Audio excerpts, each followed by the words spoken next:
전도서 말씀을 제가 좀 이전 한 2주 전에 이제 조금 함께 나누고자 시작점을 열었는데요. 기억나시는 분도 계시고 또 언제 그랬나 이런 분도 계시고 그럴 수 있습니다. 전도서는 우리가 통상 알고는 솔로몬이 지었다, 그렇게 알아도 상관없습니다. 또 솔로몬이 지으셨을 수도 있고요, 또 아닐 수도 있고 그렇습니다. 그러나 솔로몬을 연상시키는 문체들이 전도서 안에 있는 것은 확실합니다. 그러나 단정적으로 솔로몬 이제 이렇게 되면 그냥 솔로몬이 인생 말년에 그 라떼 옛날 뒤돌아보면서 회한으로 그냥 누가 인생 내가 헛살았나 보다 하면서 푸념 섞인 것으로 적은 내용, 이렇게 고정화될 수가 있습니다. 그래서 그냥 솔로몬 이렇게 단정하지 마시고 참 솔로몬처럼 한평생 지혜를 추구하면서 또 여러 가지 부귀를 누리면서도 삶이란 무엇인가를 끊임없이 관찰한, 그리고 시대의 급변 속에서 과연 시대가 변화하면서 그러나 변하지 않는 참된 진리는 무엇인가, 어느 한 구도자가 성령을 통해 우리 가운데 주시는 말씀으로 우리가 한번 생각해 보면 참 좋을 것 같습니다. 우리가 지난 말씀 나눌 때 이 전도서 안에는 헛되다는 말이 참 많죠. 그래서 우리가 전도서 하면 헛되고 헛되며 헛되고 헛되니 헛되도다, 이렇게 늘상 인식을 하게 됩니다. 헛되다, 헤벨이라고 하는 히브리어인데 정말 그렇습니다. 사라지는 것, 연기 같은 것, 하룻밤의 꿈 같은 것, 내뱉었던 호흡 같은 것, 피었다 지는 풀과 같은 것, 그것이 인생이라고 전도서, 특별히 이제 전도서에서 전도자를 코헬렛이라고 말하는데 이 코헬렛은 그렇게 말합니다. 그런데 코헬렛이 이 인생이 그리고 세상 사는 것이 헛되다라고 할 때 그 헛되다고 하는 것은 인생 그 자체가 헛된 것이 아니라 언제 헛됩니까? 하나님을 의식하지 못할 때. 그래서 하나님을 의식하지 않고 살아가는 것을 해 아래에서의 삶이라고 말합니다. 우리의 인생은 선물입니다. 하나님께서 주신 아름다운 선물이죠. 그러나 하나님을 떠나, 에덴을 떠나, 하나님의 땅을 떠나 뿌리를 잃어버렸으니 뿌리를 잃어버리고 길을 잃어버린 인생은 다 헛될 수밖에 없다는 것이죠. 아무리 많은 땅을 모았습니다. 구슬을 모았습니다. 그러나 시간이 되었는데 돌아갈 집이 없습니다. 아무도 자기를 반겨주지 않습니다. 이미 삶의 뿌리는 땅에서 뽑혀 인생은 시들어가고 있습니다. 이룬 업적이 무슨 의미가 있습니까? 사랑했던 기억이 무슨 의미가 있습니까? 내가 그토록 성취하려고 노력했던 것들이 무슨 의미가 있습니까? 바로 그 지점에서 코헬렛은 하나님을 떠난 인생, 하나님의 땅을 박차고 자기 뜻대로 살아가는 둘째 아들의 인생은 헛될 수밖에 없다고 이야기하고 있는 것입니다. 그런 면에서 우리의 삶은 헛됩니까? 아니면 헛되지 않습니까? 헛되지 않습니다. 이 전도서는 해 아래서의 삶이 헛되다고 말하기 때문에 그리스도 안에 있는 우리가 해 아래서의 삶의 관점으로 이 전도서를 읽으셔서는 안 된다는 것입니다. 헛된 거야. 인생은 헛돼서 예수님 믿는 거야. 이것이 아니라 인생은 헛된 것 아닌데 해 아래서 살아가기 때문에 헛된 것이지. 주님 안에서 살아가니 이 삶이 참 귀한 삶이구나. 오늘도 덧없이 살아갈 뻔했던 인생인데 하나님의 은총 안에서, 하나님의 은혜 안에서, 하나님의 돌보심 속에서 살아가니 이 얼마나 귀한 일인가, 이 얼마나 소중한 일인가, 우리는 다시 한번 감사하게 되는 것입니다. 세상의 일이 헛된 것이 아닙니다. 세상의 일도 죽게 대하듯 하면 그 일 자체도 하나님이 영광을 받으십니다. 오늘 장사를 하셨습니까? 오늘 어떤 사람에게 물건을 파셨습니까? 오늘 잠깐 누구와 대화를 하셨습니까? 또 어떤 직원과 또 어떤 상급자와 이야기를 하셨습니까? 주님을 대하듯 사명의 자리로 여겨 그 일을 충실히 감당했다면 헛된 것 아닙니다. 예배의 시간에 나와 집중하는 것만큼 그 시간 자체 하나님께서 귀하게 보신 삶의 예배의 자리인 줄로 믿습니다.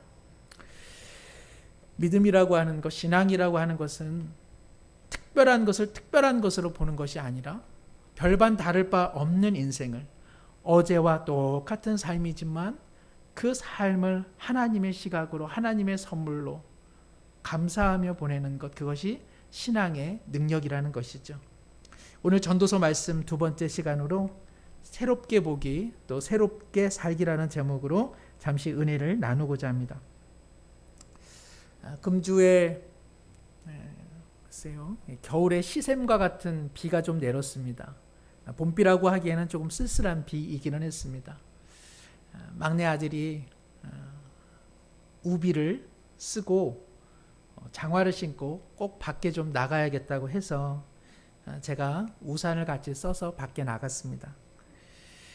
빗방울이 거세지고 바람이 부니까 이제 비바람이 옷으로 다 스며들고 장화도 젖기 시작합니다. 저는 아이의 우산보다 더 큰 우산으로 아이의 작은 우산을 받쳐 주었습니다.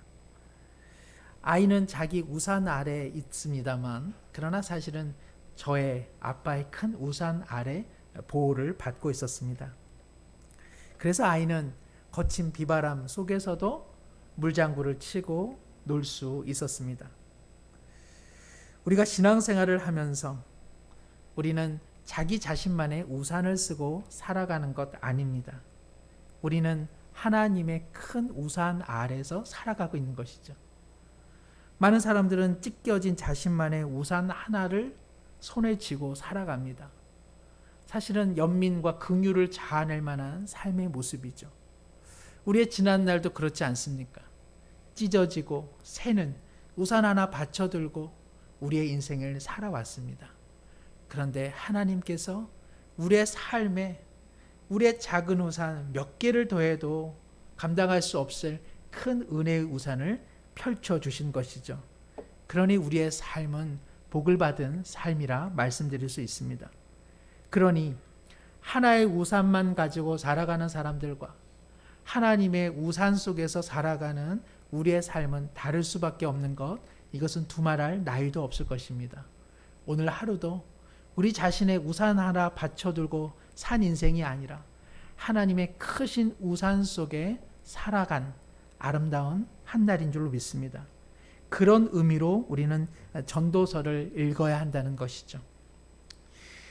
오늘 말씀 5절에 보면 전도자는 해는 뜨고 해는 지되 그 떴던 곳으로 빨리 돌아가고, 또 6절에 보시면 바람은 남으로 불다 북으로 돌아가고 이리 돌고 저리 돌아 바람은 그 불던 곳으로 돌아가더라. 어떻습니까? 순환, 뭔가 덧없는 순환들을 보여주고 있습니다. 해가 떴다가 해가 지고 다시 해가 떴다가 해가 지고, 바람이 불었다가 불었던 곳으로 다시 돌아가고 돌아갔던 곳에서 다시 바람은 불어오고, 7절에 보니까 강물도 바다로 흘러갔는데 그 바다가 채워도 그 강이 채워도 바다를 채우지 못하더라. 강물은 피곤하게 흘러가지만 바다를 채우지 못하더라. 이렇게 세상을 보고 있습니다. 그러면서 8절에 보니 만물이 피곤하다는 것을 사람이 말로 다 할 수 없더라. 그래도 아멘이 되시죠? 피곤하죠. 예. 아유, 저 해도 참 피곤하겠다. 강물도 피곤하겠다. 바람도 연실 부는데 바람도 피곤하겠다. 바람이 피곤할까요? 해가 피로할까요? 강물이 피곤할까요? 누가 피곤한 겁니까? 예, 우루사를 먹어야 되는 내 자신이 피곤한 거죠. 예, 비타민을 먹어야 되는 내 자신이 피곤하니까 바다도 피곤해 보이고 강물도 피곤해 보이고 사람 사는 것도 다 피곤해 보이고 해도 피곤해 보입니다. 해가 연실 떠 있기만 하면 좋을까요? 북반구의 어떤 나라, 어떤 계절에는 해가 계속 떠 있어서 그것이 또한 화제가 되는 경우도 있습니다만, 우리가 살아가는 밤에 해가 계속 떠 있다? 이거 정말 잠 못 이룰 일입니다. 무언가 늘 있는 것도 좋지만 사라지는 것도 때때로 좋은 것 아닙니까?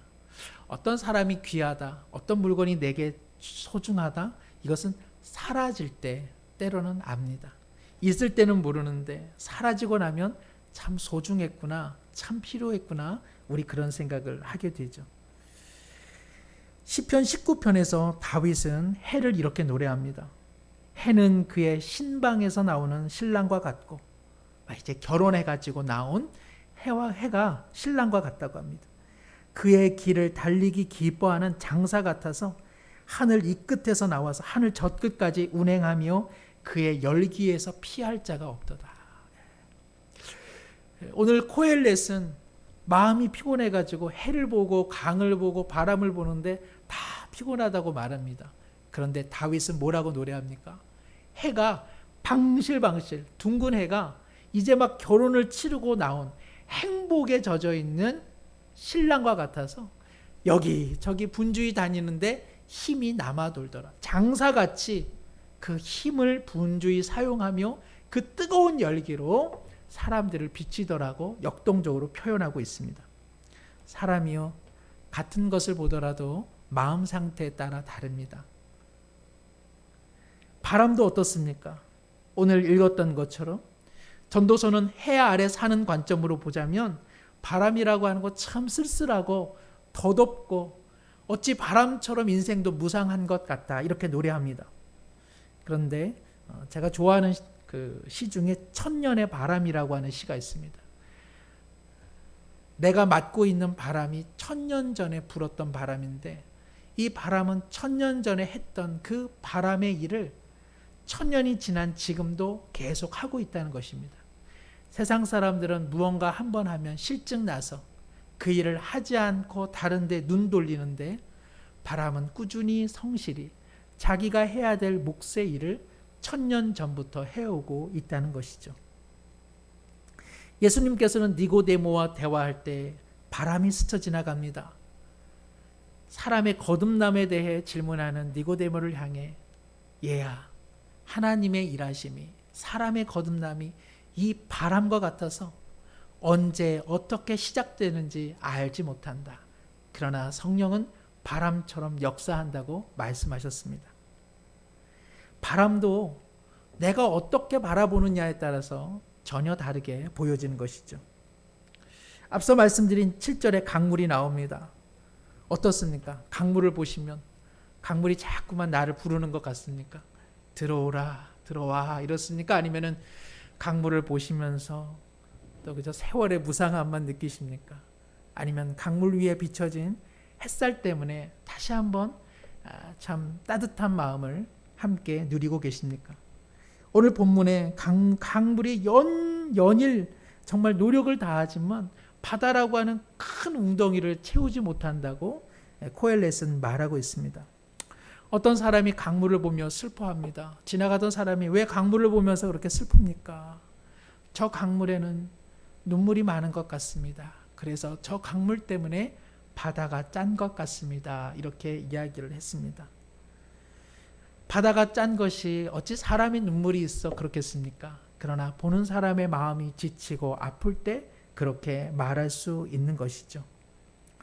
우리가 잘 아는 동요, 작은 도랑물 모여서 개울물 되고 개울물이 모여서 큰 강물 되고 그 큰 강물 모여서 바닷물이 된다고 우리 어린이들은 노래합니다. 작은 물줄기 하나하나가 별거 아닌 것 같은데 그것이 모여지면 큰 바다가 된다고 노래합니다. 사물을 어떻게 보느냐, 자연을 어떻게 보느냐, 사람을 어떻게 보느냐, 내가 있는 삶의 자리를 어떻게 보느냐는 믿음과 관련이 있습니다. 사랑하는 우리 성도님들께서는 오늘 우리의 삶의 어려움들을 어떤 시각으로 보고 있습니까? 말할 것 없이 세상 사람들은 다 죽을 맛이라고 말합니다. 해 아래에서 사는 사람들이 죽을 맛이라고 말하는 이 세상을 우리는 어떠한 시각으로 보고 있습니까? 우리는 하나님의 우산 아래 산다는 것을 때로 잊으며 살아가는 것은 아닙니까?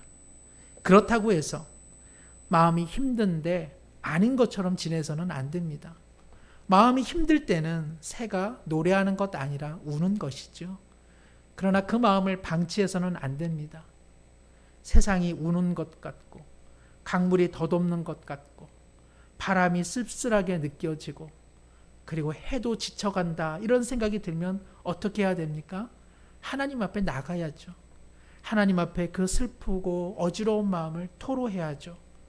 하나님 앞에서는 죽을 맛이라고 말해야죠. 그러나 우리의 고백이 늘상 그런 고백이 돼서야 해 아래서 사는 삶과 하나님 안에서 사는 삶이 어떻게 다르다고 말할 수 있겠습니까? 믿음이라고 하는 것은 보는 시각을 전환시키는 것입니다. 바람은 그대로 있습니다. 바람을 어떻게 볼 것이냐? 구름은 언제나 그대로 있을 것입니다. 구름을 어떻게 볼 것이냐? 우리는 믿음의 시각으로 우리의 삶, 우리의 주변, 그리고 우리의 세상 이 모든 것들을 바라보는 신앙의 능력이 다시 한번 새로워지기를 간절히 소망합니다. 고교 얄개라고 하는 영화 아시죠? 1976년에 이승현 씨와 김정훈. 저는 그때 3살이었습니다만은 저는 고교 얄개를 유심히 지켜보았습니다. 고교 얄개의 한 장면이 늘상 생각이 나요. 그게 누구였는지는 모르지만 교실에서 졸고 있는 어느 한 학생의 이 안경에다가 이 장난꾸러기 고교생들이 빨간색으로 매직으로 이제 칠을 했죠. 그래서는 깨웠습니다. 불이야! 그러자 이 졸던 친구가 눈을 떠보니 세상이 온통 시뻘겋죠. 그래서 벌떡 일어나더니 얘들아 불 났어. 선생님 불이에요 하면서 요동을 치게 됩니다. 세상은 그대로입니다. 자기 눈에 무엇이 씌워졌느냐, 무엇으로 보느냐에 따라서 말이 달라지고 신앙의 색깔이 달라지고 그리고 믿음의 모양이 달라지는 것입니다. 저는 우리 많은 성도님들 간혹 전화나 이렇게 대면해서 여쭤보죠. 아유, 어떻게 지내세요? 대부분 우리 성도님들께 저는 도전을 받습니다. 목사님 힘들지만 버틸만 합니다. 하나님의 은혜로 살아갑니다. 정말 하나님의 은혜로 살아가는 것 같습니다. 이렇게 말씀하실 때마다 제가 부끄러워지고 근데 그 말을 들으면 제가 참 힘이 나더라고요. 그렇구나. 그렇게 세상에서 주님 주시는 힘으로 버텨내면서 살아가시는구나.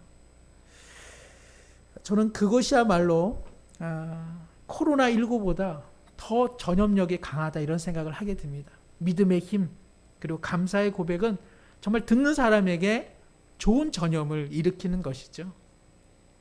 그러한 고백들은 우리의 영혼을 정말 면역시키는 은혜의 능력이 되는 줄로 믿습니다. 그런 믿음의 고백, 그런 감사의 고백, 그런 것이야말로 우리 영혼의 백신이 아니겠습니까? 만물이 피곤합니다. 어찌 피곤하다는 것을 부인할 수 있겠습니까? 그러나 우리는 하나님 안에서 하나님, 저 태양도 내게 주시는 선물이고 이 바람도 내게 무언가 말씀하시는 은총의 수단이요.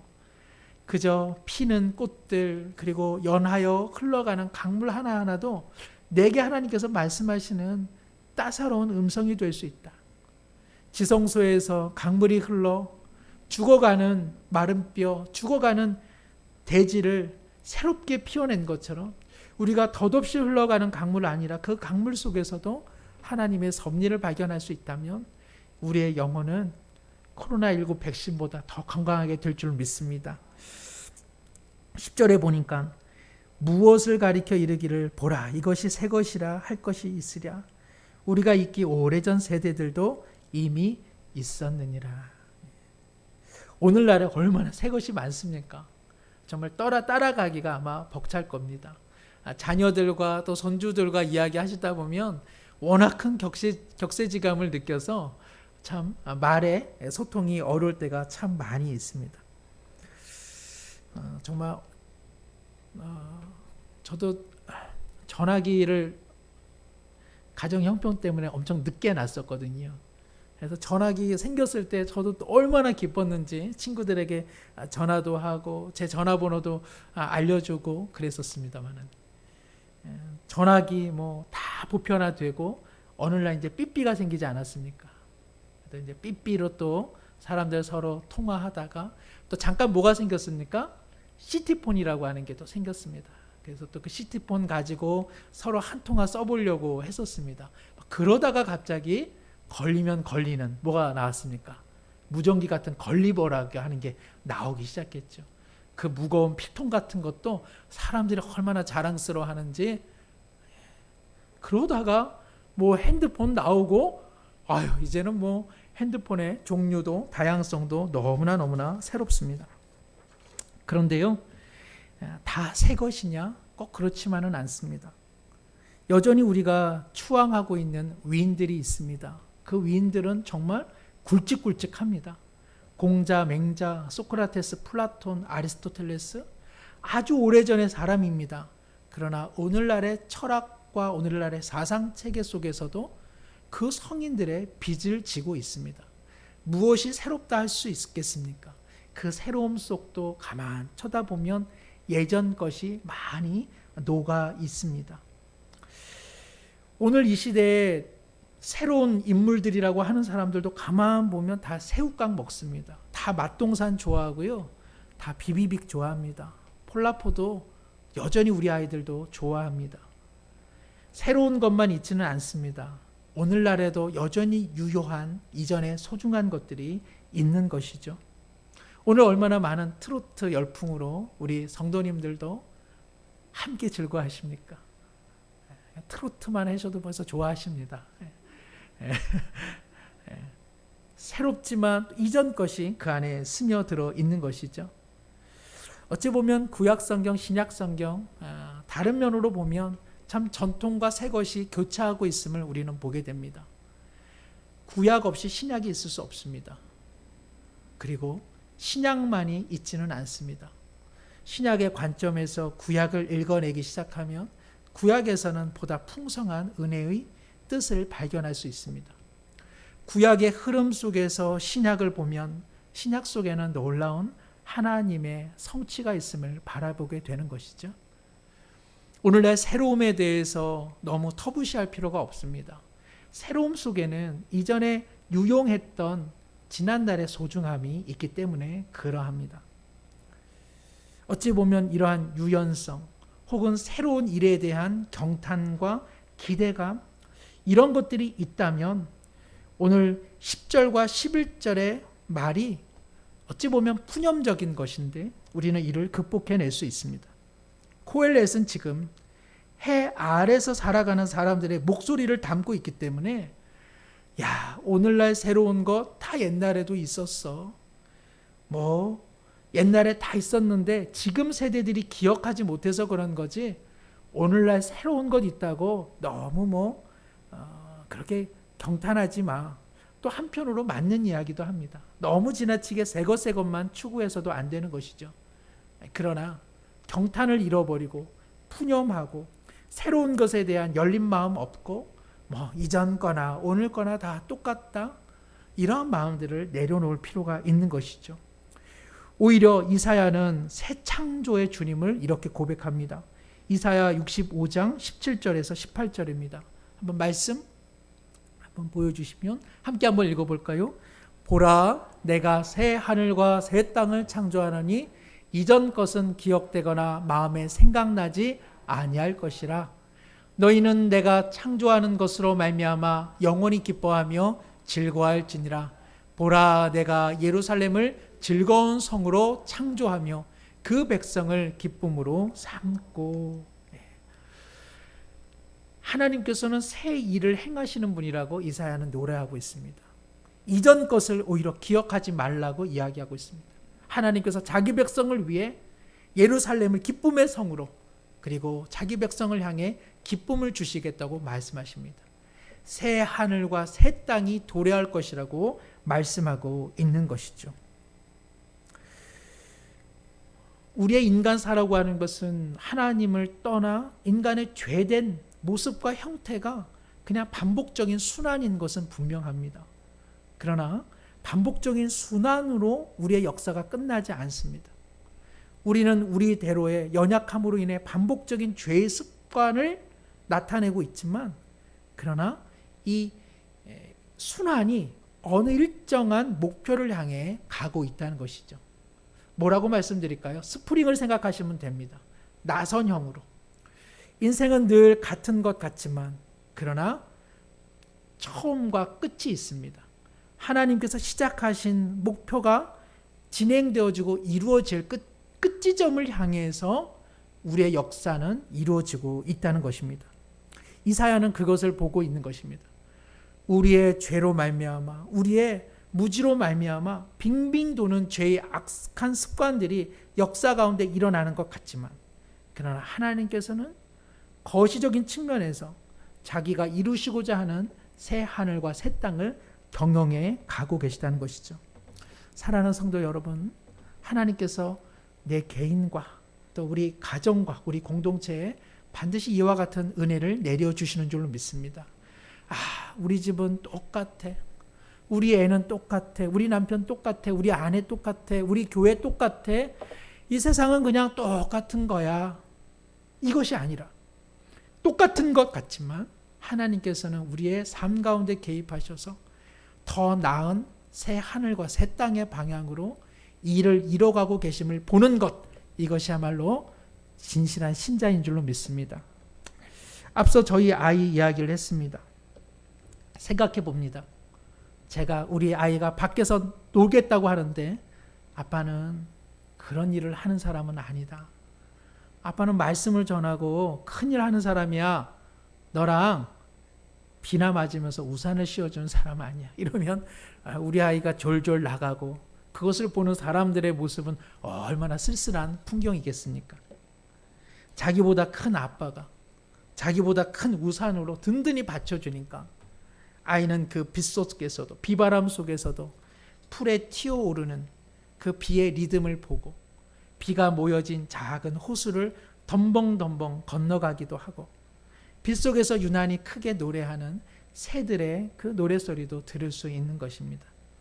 만약 제가 아이와 함께 나가지 않았다면 우리 아이의 모습은 그야말로 작은 우산을 들고 빗속에서 헤매고 있는 쓸쓸하고 처량한 풍경에 불과했을 것입니다. 저의 우산 아래에 있었기에 저희 아이는 즐거운 봄비를 맞고 있는 명랑하고 따뜻한 아이의 풍경으로 무사람들에게는 비춰지지 않았겠습니까?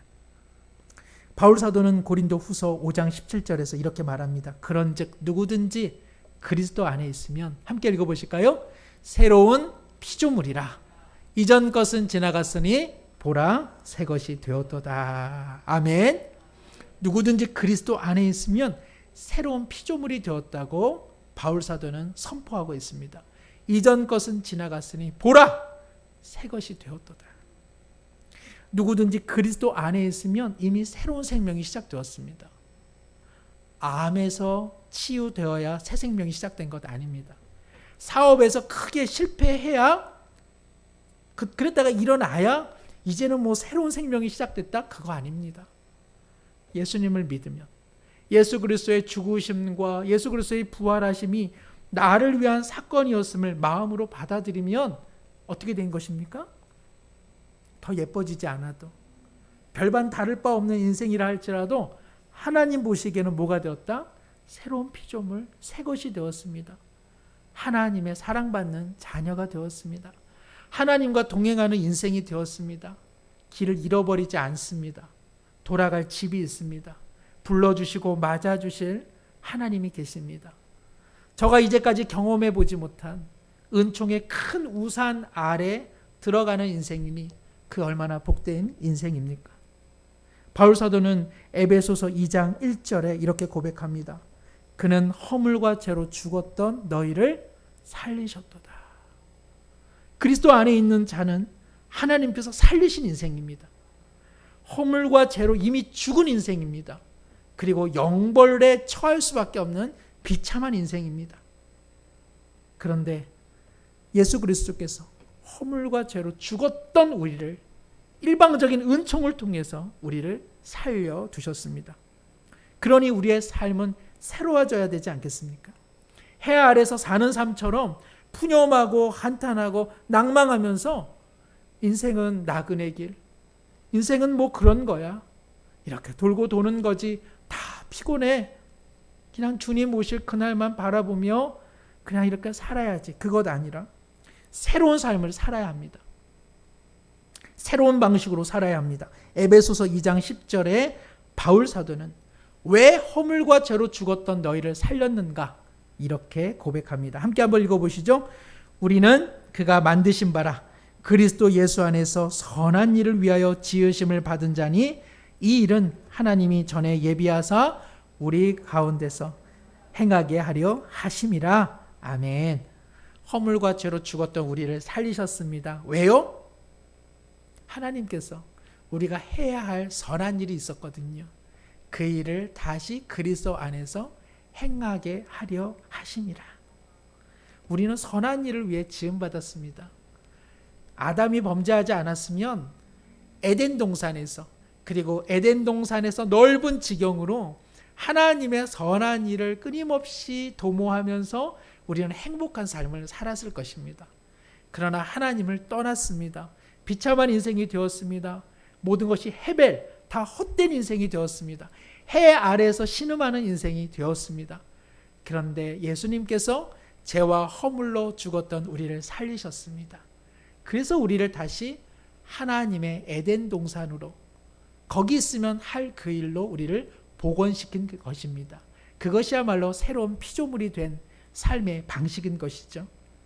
사랑하는 성도 여러분, 선한 일이 무엇일까요? 선한 일이란 제가 잘 못하는 일입니다. 남을 돕는 일입니다.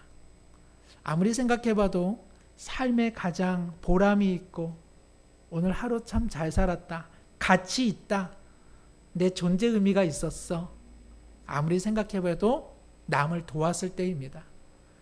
내 자신을 위해 한 끼 잘 먹고 내 가족만을 위해 사는 삶은 행복하기는 한데 보람 있는 삶, 그리고 가치 있는 삶, 삶을 더 뜨겁게 하는 삶은 아닌 것 같습니다. 선한 일은 무엇입니까? 섬기는 인생이죠. 다른 사람을 위해 내 자신의 것을 드리는 인생입니다. 주님께서는 궁극적으로 그 선한 일을 위해 우리를 지으셨다고 말씀하고 있습니다. 모두가 힘겨운 시간들을 보내고 있습니다. 해 아래서 살아가는 사람들에게 우리의 삶의 작은 우산을 그에게 받쳐주는 일, 선한 일입니다. 내 우산 하나밖에 없지만 비 맞고 있는 사람을 향해 내 우산 속으로 들어오라고 말한다면 선한 일을 하는 것이요, 새로운 피조물의 삶의 양식으로 살아가는 것입니다. 내 우산 없고 저 우산도 없는데 우산 없는 사람끼리 가서 위로라도 해주면 그건 역시 선한 일입니다. 왜 그렇습니까? 하나님께서 우산 없는 내 삶, 그러나 큰 우산으로 받쳐주고 계시기 때문에 그러합니다. 한 시인의 시 한 구절을 좀 읽어드리겠습니다. 내 죽어 하나님 앞에 설 때 여기 세상에서 한 일이 무엇이냐 한 사람 한 사람 붙들고 물으시면 나는 맨 끝줄에 가 설 겁니다. 내 차례가 오면 나는 슬그머니 다시 끝줄로 돌아가 설 거야. 아무리 생각해도 나는 세상에서 한 일이 없어. 끝줄로 가 서 있다가 어쩔 수 없이 내 마지막 차례가 오면 나는 울면서 하나님께 말할 거야. 정말 한 일이 아무것도 없습니다. 그래도 무엇인가 한 일을 생각해 보라시면 마지못해 울면서 대답할 거야.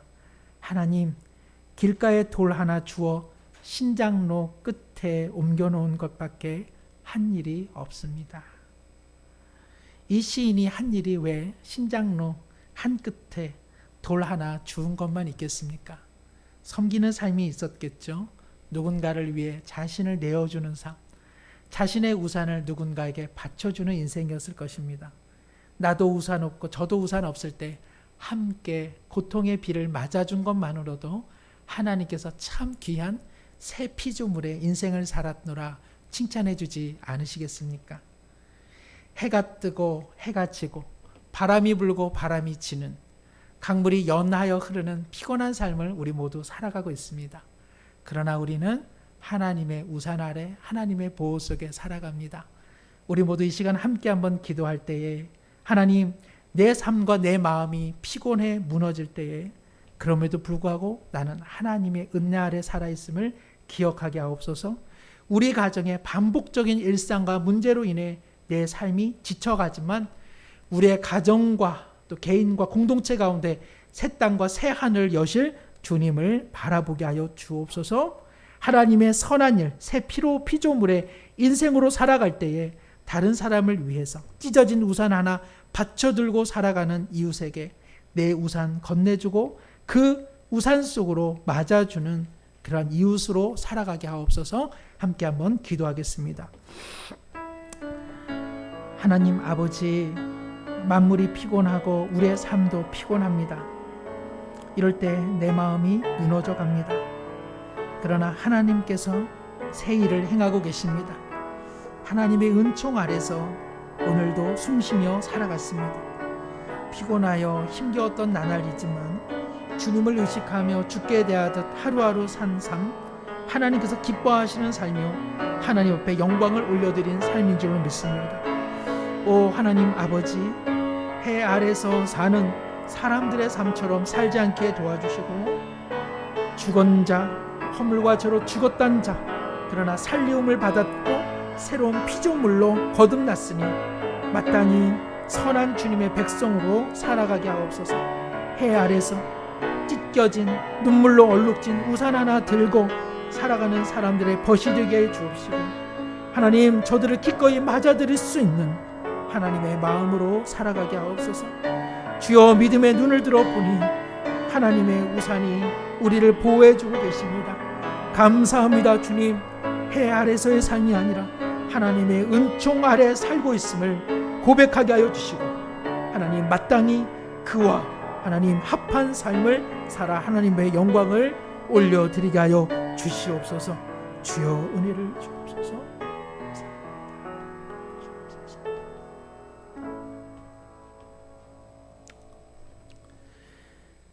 하나님 아버지, 하나님을 떠나 에덴 동쪽에서 살아가는 우리네 삶은 피곤한 것을 고백하지 않을 수 없습니다. 우리의 육체가 피곤하고 우리의 영이 피곤함을 주님께서 잘 아십니다. 우리의 삶은 별반 다를 바가 없고 어제의 문제는 오늘도 해결되지 않아서 반복적이고 늘 순환적이요 우리의 마음에는 큰 푸념과 또 한숨이 있는 것을 주님께서 잘 아십니다. 아버지, 그러나 믿음의 눈으로 살아가게 하여 주옵소서. 해 아래서 사는 삶이 아니라 하나님의 은총 아래서 그리스도 예수 안에서 하나님의 보호해 주시는 사랑의 우산 속에서 살아감을 늘 잊지 않게 하여 주옵소서. 새 일과 그리고 새 하늘과 새 땅을 경영하시고 그 목표를 향해 이루시는 주님을 믿음으로 바라보는 우리 자신과 가정과 공동체가 되게 하여 주옵소서. 이 믿음으로 살아갈 때에 별반 다를 바 없는 오늘의 일상이 새로운 선물임을 깨달아 알게 해주시고 하나님의 영광을 위해 사는 순간순간이 하나님 앞에 드려지는 예배자의 삶임을 잊지 않게 하여 주시옵소서. 오늘도 해 아래서 곤고한 삶을 찢겨진 눈물로 얼룩진 우산 하나 받쳐들고 살아가는 사람들을 불쌍히 여기게 하여 주시고 하나님의 은총, 우리의 사랑의 우산 아래로 초대할 수 있는 마음 넓은 사람들로 우리 모두를 새롭게 하여 주시옵소서. 우리를 주 안에서 새로운 피조물 되게 하신 예수 그리스도의 이름으로 기도드리옵나이다. 아멘.